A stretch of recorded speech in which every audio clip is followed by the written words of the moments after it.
Opening theory again, used some of his preparation. He's going to be armed to the teeth at this point, having just played the World Cup, the World Rapid Team Championship. And okay, he opens with the English C4, so maybe a less theoretical battle ahead.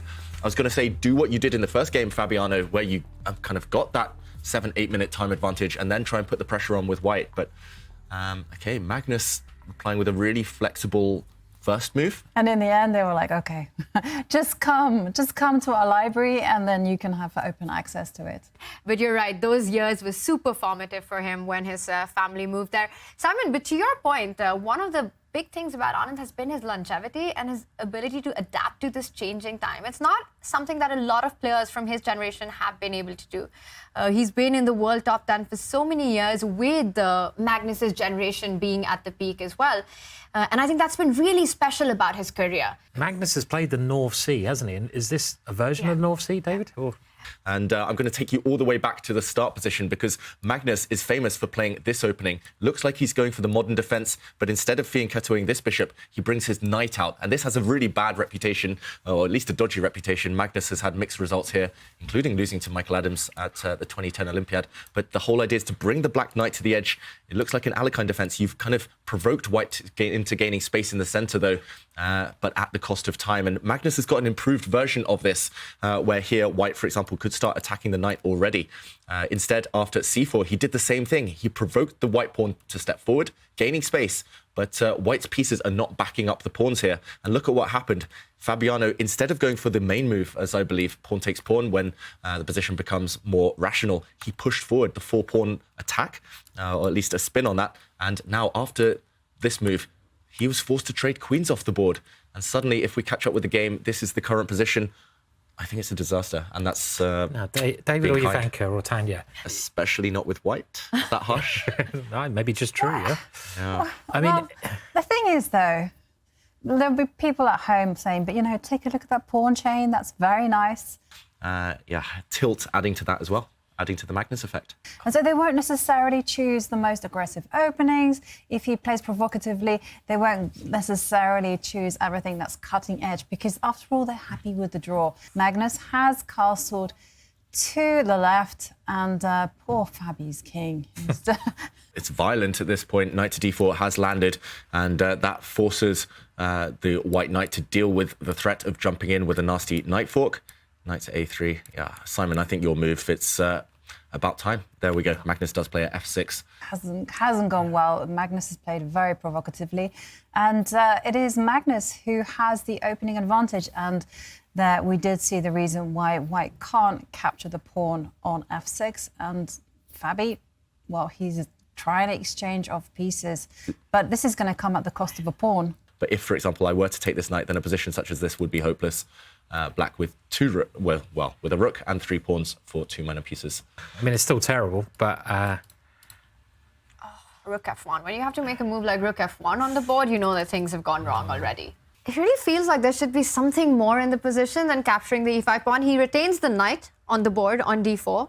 White's king still in the center. You can't pick up the pawn on e5 because of the tactic that David mentioned. Then the knight comes in with a check on f3.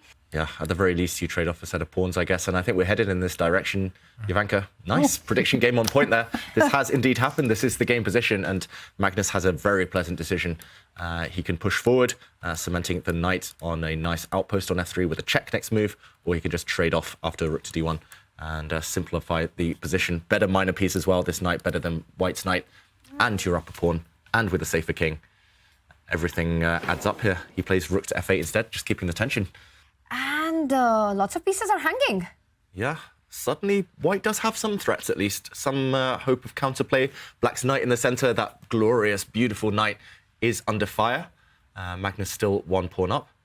Got to find a way to get out of this. I mean, a 2-point deficit would be absolute disaster. You don't come back from a 2-point deficit against Magnus. Fabi's already lost the first game, and as you pointed out, the bishop jumps in, attacking the rook, defending the knight. Magnus going aggressive with the rook. He's still got that extra pawn. Here's the ending. Wow. It's a repeat of the first game. Might be not just one extra pawn soon. Yeah, it's not going to be easy. I'm expecting him to try and activate the white king right now. There we go, putting pressure on the black bishop. But this does allow Magnus to trade off the bishops. And then we get a knight and pawn ending. And you know what they say about knight and pawn endings? They're basically the same as king and pawn endings. Every single factor that is a huge consideration there, it's the same in the knight in games. There we go. Magnus On the board. agrees. Great call, Ivanka. And up on the clock as well, Magnus with an extra pawn and that 17th piece that we keep talking about. And that will give him some hope here. Is it time for some predictions? Do we think Fabiano is going to hold this game? It would be a miracle if he does. I can't see him holding this. I mean, against Magnus. I mean, it's it's possible, but very unlikely. Just keeps coming back to that whole point, right? That it's against Magnus. Magnus, best endgame player in the world. Yesterday, I remember him winning a game against Armin in a knight and pawn endgame. Very instructive. And he knows what to do. He knows it's all about mobilizing the pieces. We played Guess the Elo earlier. If you had to predict accuracy, the accuracy that Magnus has had in this game, I'd love to see what it is because it almost feels like a flawless game by Black. What do you think it would be? If the Black King is forced back to defend this pawn on c7 that the White Knight is attacking, then at least White would gain some time to go active himself. And Magnus is going for a race. We do know that H-pawns and A-pawns, those corner pawns, the rook pawns there, they are what Knights struggle against the most. And Magnus, he's trying to create a passed pawn for himself there. Forced the White King passive now, and he's getting active with his own knight. Really instructive. We talked about it earlier today. Not materialistic at all. Magnus has given away all of his material advantage here, level pawns. But suddenly the Black King is superior to the White King. The Black Knight superior to the White Knight. And some serious threats. By Magnus Carlsen. He so quickly went into this line of a four-piece activity, just giving up that c-pawn. And Ivanka, you were on point. We're getting an update. The accuracy, 94.8% by Magnus Carlsen in this one. Oh, disappointing. You should never doubt my guesses. It's just incredible stuff. So, David, he does give up the c7 pawn, but he captures the a2 pawn. So, once again, up material, but he might be losing another pawn. So Magnus, his track record is good. And look at this. He doesn't even care about the black e-pawn. He's got bigger fish to fry here. A5, he's getting ready to run with that one. White's b3 pawn is next a target for the Black Knight. Do you think he knows how the horsey moves?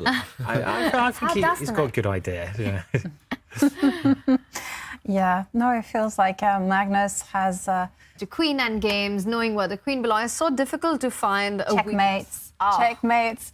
Even Magnus will lose the game if you checkmate him. It's a tough journey up there, but yeah, if you manage it, it could be done. But right now, it is Magnus's king that has marched down the board. So Fabi didn't go for that pawn on e7. He needs the knight to keep things guarded. But knight c1 is coming in. You still lose the b3 pawn. Still, Fabi is defending knight d2, but again, it's a question of timing. You see that the knight on d2 is completely tied down, and White's pawns, they don't move. They can't do anything, and all Fabi can do is just shuffle the king from the g2 square to the f2 square. And now it's going to be Operation Pawn time. Is it going to be Operation E-pawn time? Yeah. Look, there you go. H5. Maybe b6 if you want to just enjoy E6. yourself. Yeah, E6. Going to go E5, E4 because you want to give up that E pawn and grab the B pawn. E6 is the move that you play, David. The sadistic way of doing it. So just take your time, moving in one square at a time. It's just crazy. No matter what position you give him, what middle game, end game, always his opponents seem to barely be able to move. Magnus, he just completely paralyzes them, and White's knight tied down defending the b-pawn, the king tied down, and eventually one of them is deflected at the cost of Black's e-pawn, but now it is one of those corner pawns at the h-pawn. And Harry, going to become Queen Harriet soon, Simon. Yeah, and you can even go knight takes b3 probably and use the other one. I love the way you called it trousers legs the other day. Trousers, yeah. I thought that was cool. So is he going to go knight takes b3? Yeah, I think he will. Free pawn, pick it up. Oh, he is. I thought it's not even sacrificing. And yeah, the trousers legs are coming down, right? Can you go h4 here, Simon? Yeah, I mean, always a good move. And It's on the board. the problem with knights is that you can only defend against his pawns from one side, and you can't jump off the board That's and it. defend from the He other. resigns. Yeah. It's game over. Fabiano Caruana resigns, and with that, Magnus with a 2-0 lead. He did make this one look easy.